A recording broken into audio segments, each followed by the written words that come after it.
Labdien! Šodien es jums pastāstīšu kādu pasaku par automobīlīti Dzeltenīti. Kā viņam gāja kādā negadījumā un ko viņš no šī negadījuma iemācījies. Klausāmies mobīlīša piedzīvojumus.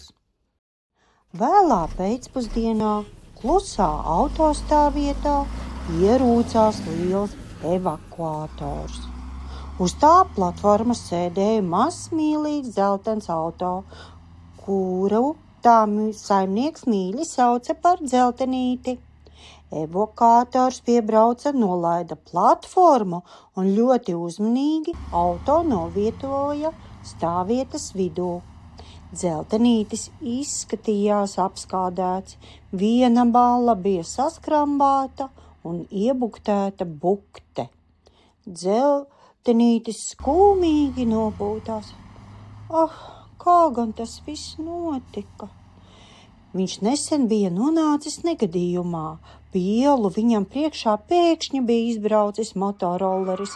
Lai nenotiktu sadursme, vadītājs strauji pagriezās un nejauši ietriecās luksaforā.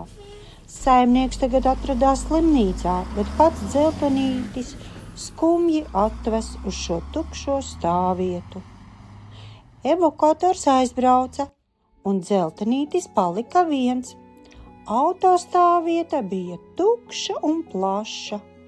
Vēja brāzmas desa garām, un Dzeltenītis juta, cik ļoti pietrūkst pilsētas ielu skaņu, bērnu smieklu, gājēju soļus un mirdzošo laternu atspīdumu. Ko nu es viens, viņš domīgi noteica. Tad pēkšņi pie Dzeltenīša blakus piebrauca liels, spēcīgs, spīdīgs, melns džips. Tas enerģiski noparkojās, motors klusi ierūcās un norima. Dzeltenītis kautrīgi sveicināja. Sveiks! Džips možā balsī atbildēja. Sveiks, sveiks! Kas ar tevi? Kāpēc tik noskumis un apskādēts? Dzeltenītis viņam izstāstīja visu piedzīvoto par motorolleri, par luksaforu, par saimnieku slimnīcā. Džips saprotoši pamāja ar spīdīgu lukturi. Nu zini, negadījumi gadās visiem. Arī man gandrīz 2 reiz. Tev? Pārsteigts jautāja Dzeltenītis. Jā, Džips iesmējās, es te esmu tikai nedēļu, atveda ar prāmi no citas valsts, un te tik veikla satiksme. Vienreiz man priekšā ieskrēja velosipēdists, otrais autobus strauji nobremzēja. Un Dzeltenītis saprata, ka varbūt viņš tomēr nav vienīgais, kuram klājas grūti. Drīz vien stāvvietā ieripoja vēl viens auto, sarkans pilsētas hedžbeks. Pēc pāris minūtēm piebrauca zilais sedans, un tad stāvvietā bija 4, bet pēc brīža ieradās vēl viens, un jau bija 5. Dzeltenītis vairs nejutās viens. Auto sāka stāstīt savus piedzīvojumus. Es nedaudz noskrēpēju spoguli gar tramvaju.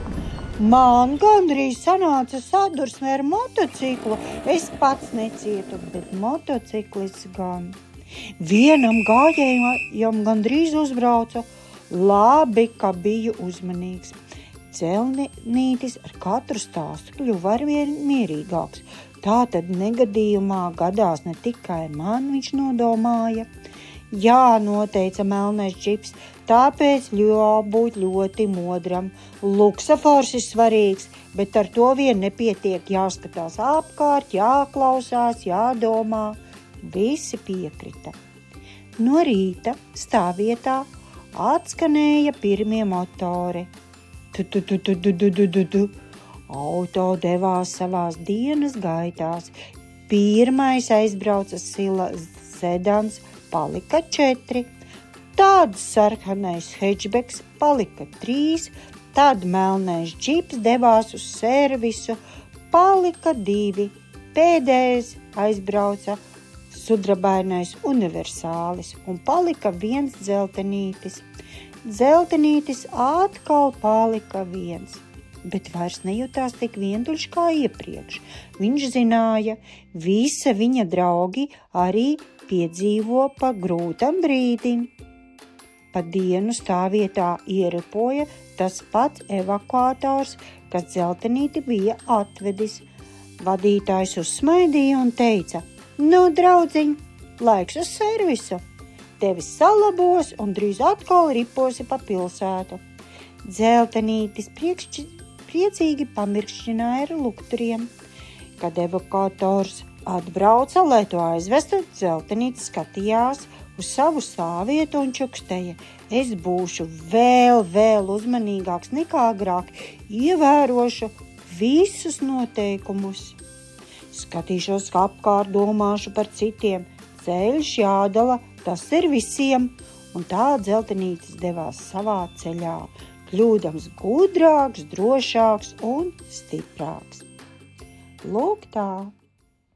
Pasaciņa beidzās, projām steidzās, atā.